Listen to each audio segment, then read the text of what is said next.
Hello दोस्तों, कैसे हैं आप सभी। उम्मीद है कि सब अच्छे होंगे। आज मैं इस वीडियो के माध्यम से आप लोगों को ये बताने जाऊंगा ब्लैक मनी को वाइट मनी में कैसे कन्वर्ट करते हैं, अलोंग विथ टैक्स प्लानिंग कैसे होती है इसमें। तो एक एग्जांपल लेकर के हम समझेंगे और इसको आप बस पूरा अच्छे से देखिएगा, पूरे अच्छे से आपको क्लियर हो जाएगा। सपोज़ कीजिए, लेट सपोज़ कि मेरे पास 1 करोड़ ब्लैक मनी है। ठीक है, हम इस ब्लैक मनी को 1 करोड़ ब्लैक मनी को क्या करना चाहते हैं, कन्वर्ट करना चाहते हैं, किसमें, वाइट मनी में कन्वर्ट करना चाहते हैं। तो उसके लिए सबसे पहले हम क्या करेंगे, इसके लिए एक प्लानिंग करना पड़ता है, टैक्स प्लानिंग करना पड़ता है। तो उसके लिए क्या प्लानिंग करना पड़ता है, परचेस करेंगे urban agriculture land. Urban agriculture land कहने का मतलब क्या हुआ, सिटी में एग्रीकल्चर लैंड हम खरीदेंगे, सिटी में एग्रीकल्चर लैंड खरीदेंगे इन इंडिया ऑफ रुपीज़, मान के चलिए ये एग्जाम्पल है in India of rupees 50 lakhs. अब ये 50 लैक्स में मैंने क्या किया, 25 लैक्स इंक्लूड कर दिया वाइट का और 25 लैक्स इंक्लूड कर दिया ब्लैक का। तो अगर मैं एक साथ पूरा 50 लैक्स ब्लैक का ही यूज कर लूँगा तो कहीं ना कहीं पकड़ा सकता हूँ इसमें। तो थोड़ा थोड़ा करके हम कर सकते हैं, एक साथ ही नहीं कर सकते हैं। तो थोड़ा थोड़ा इसलिए मैंने 50-50 करके, मतलब 25 लैक्स वाइट का, 25 लैक्स ब्लैक का।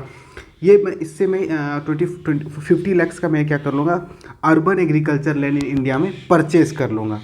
ठीक है दोस्तों, तो अब ये जो इमेज है इससे आप देख सकते हैं, ये मेरी क्या है, परचेस की। ये लैंड हम परचेस किए कहाँ पे, सिटी में, that is urban agriculture land purchase कर ली, जिसकी वैल्यू 50 लैक्स है। अब ये 50 लैक्स में क्या है, 25 ब्लैक का बताया था मैंने, 25 वाइट का है। अब इसको क्या करेंगे, कुछ टाइम होल्ड करेंगे। इसको हम क्या करेंगे, कुछ टाइम होल्ड करेंगे। सपोज कीजिए, मान के चलिए कि मैं इसको 2 साल होल्ड करता हूँ। ठीक है, आफ्टर सम टाइम्स के बाद, यानी कि 2 साल के बाद अर्बन एग्रीकल्चर लैंड सोल्ड कर देंगे। मान के चलिए 80 लैक्स में मैंने इसको सोल्ड कर दिया। जैसे मैं इसको सोल्ड करूंगा तुरंत मेरा कैपिटल गेन लग जाएगा। तो कोई बात नहीं, कैपिटल गेन लग रहा है, लगने दीजिए, उसमें भी हम लोग उसका प्लानिंग कर लेंगे। ये जो मैंने ये बनाया हुआ है, ये जो आप देख रहे हैं कैपिटल गेन जो मैंने बनाया हुआ है, ये कुछ नहीं है, ये एक फॉर्मेट है, कैपिटल गेन कंप्यूट करने का फॉर्मेट है। वही मैं लिखा हूँ, कंप्यूटेशन ऑफ कैपिटल गेन।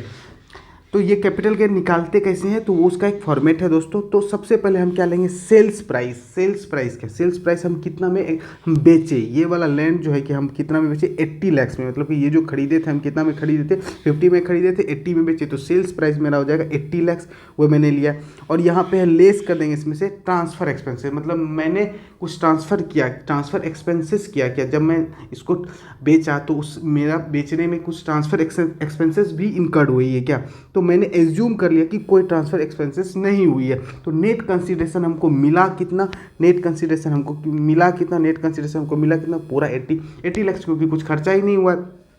तो जैसे 80 लैक्स हमको मिल गया, 80 लैक्स नेट कंसीडरेशन हुआ, उसके बाद हम निकालेंगे इसका हम निकालेंगे कैपिटल गेन कैसे निकालेंगे, मतलब इसमें जो है कि हम पहले माइनस कर देंगे जो मेरा पहले का लैंड खरीदने का कॉस्ट था। तो उसमें माइनस करने के बाद ही प्रॉफिट आएगा, प्रॉफिट पे ही टैक्स लगता है। तो अब इसमें से हम मेरा जो प्रॉफिट आएगा, यानी कि लॉन्ग टर्म कैपिटल गेन आएगा। लॉन्ग टर्म कैपिटल गेन क्यों आएगा, क्योंकि 2 साल से ज़्यादा इस लैंड को हम होल्ड कर रहे थे और उसके बाद हम ट्रांसफ़र किए हैं।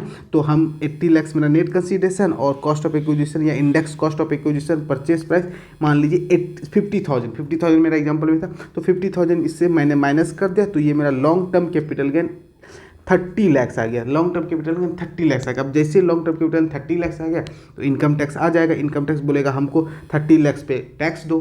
तो हम यहाँ पे ये 30 लैक्स को टैक्स को बचाएंगे कैसे, तो बचाने के लिए एक सबसे बेहतरीन तरीका ये है कि इनकम टैक्स में एक सेक्शन है under section 54, income tax under section 54B है, सॉरी, अंडर सेक्शन 54B के अंतर्गत हम इसमें टैक्स प्लानिंग कर सकते हैं। अब कैसे टैक्स प्लानिंग करेंगे कि इसमें क्या बोलता है अंडर सेक्शन 54B में, अगर आपके पास पहले से कोई अर्बन एग्रीकल्चर लैंड था, उसको आप सोल्ड किए, उससे आप या तो अर्बन ही एग्रीकल्चर लैंड परचेस कर रहे हैं या रूरल एग्रीकल्चर लैंड परचेस कर रहे हैं, लेकिन हम यहाँ पे अर्बन नहीं परचेस करेंगे, हम परचेस करेंगे रूरल एग्रीकल्चर लैंड। ये रूरल एग्रीकल्चर मतलब कि ग्रामीण एरिया में हम रूरल एग्रीकल्चर लैंड परचेस करेंगे इन इंडिया में परचेस करेंगे, तो ताकि हमको कैपिटल गेन टैक्स ही ना देना पड़े। हम वो आगे चल के समझ में आ जाएगा आपको क्यों हम रूरल एग्रीकल्चर लैंड ही खरीदेंगे। तो हम यहाँ पे इस एग्जाम्पशन के अंदर अगर दोनों लैंड ले सकते हैं, मतलब चाहे तो हम अर्बन में भी ले सकते हैं, चाहे तो हम रूरल में, लेकिन हम लेंगे रूरल में।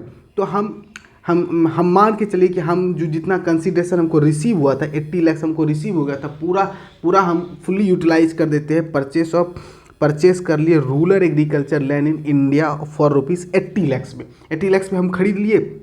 अब हम 80 लाख में खरीद लिए तो इसमें इस एग्जाम्पशन हमको मिल जाएगा 30 लाख पूरी, मतलब हमको टैक्स इस पे देना था तो पूरी बोलेगा एग्जाम्प्ट कर देगा। तो हमको अभी कैपिटल गेन क्या आ जाएगा, नील आ जाएगा। कोई कैपिटल गेन देने का ज़रूरत ही नहीं है। मैक्सिमम मतलब जितना आपका कैपिटल गेन आया था उतना ही का एग्जाम्पशन आपको मिल जाए, दैट इज़ 30 लाख।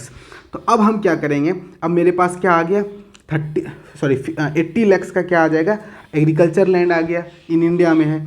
अब क्या करेंगे, यही एग्रीकल्चर लैंड को विद इन 2 और 3 डेज ही होल्ड करेंगे, ज़्यादा नहीं। After some days sells rural agriculture land of ₹85 lakh. 80 lakh में हम खरीदे थे तो 85 लाख में बेच दिए, इसको सोल्ड कर दिए हम। किसको, रूरल एग्रीकल्चर लैंड, इस वाले लैंड को हम बेच दिए। अब इसको जब हम बेचेंगे तो इस पर कोई कैपिटल गेन लगेगा ही नहीं। कैसे नहीं, sale on rural agriculture land in India, इस पे हमको नो कैपिटल गेन है, कोई कैपिटल गेन लगता ही नहीं है। रूरल एग्रीकल्चर लैंड अगर सोल्ड करते हैं इंडिया में तो कोई कैपिटल गेन लगेगा ही नहीं। दैट इज मतलब कि कहने का मतलब 85 लाख जो मेरा नेट कंसीडरेशन हमको रिसीव हुआ ना, ये जो मेरा नेट कंसीडरेशन 85 लाख रिसीव हुआ, इस पर कोई कैपिटल गेन ही नहीं लगेगा। इस पर अगर कैपिटल गेन नहीं लेने की टैक्स नहीं लगा तो पूरी ये मेरे पैकेट में आ गया, यानी कि मेरे बैंक में आ गया, पूरी हमको ब्लैक से वाइट में आ गया। अब ये वाइट में आ गया तो इसमें तो मेरा क्या है 25 लाख जो है ब्लैक का भी तो अमाउंट था दोस्तों। ये 25 लाख ब्लैक का अमाउंट तो मैंने इसमें यहाँ पे इंक्लूड कर दिया था। 25 लाख ब्लैक का अमाउंट मैंने जो इसमें इंक्लूड कर दिया था, यही चीज़ अगर मैंने 4 बार कर दिया तो 1 करोड़ हम इसको ब्लैक को वाइट में तो कर ही सकते हैं ना, ये तरीका से। तो ये तरीका जनरली फॉलो होती है और ये तरीका एक बेस्ट प्लानिंग है टैक्स प्लानिंग का। तो आप इसको देख सकते हैं दोस्तों। तो इस वीडियो में इतना ही दोस्तों, बहुत बहुत धन्यवाद, थैंक यू सो मच।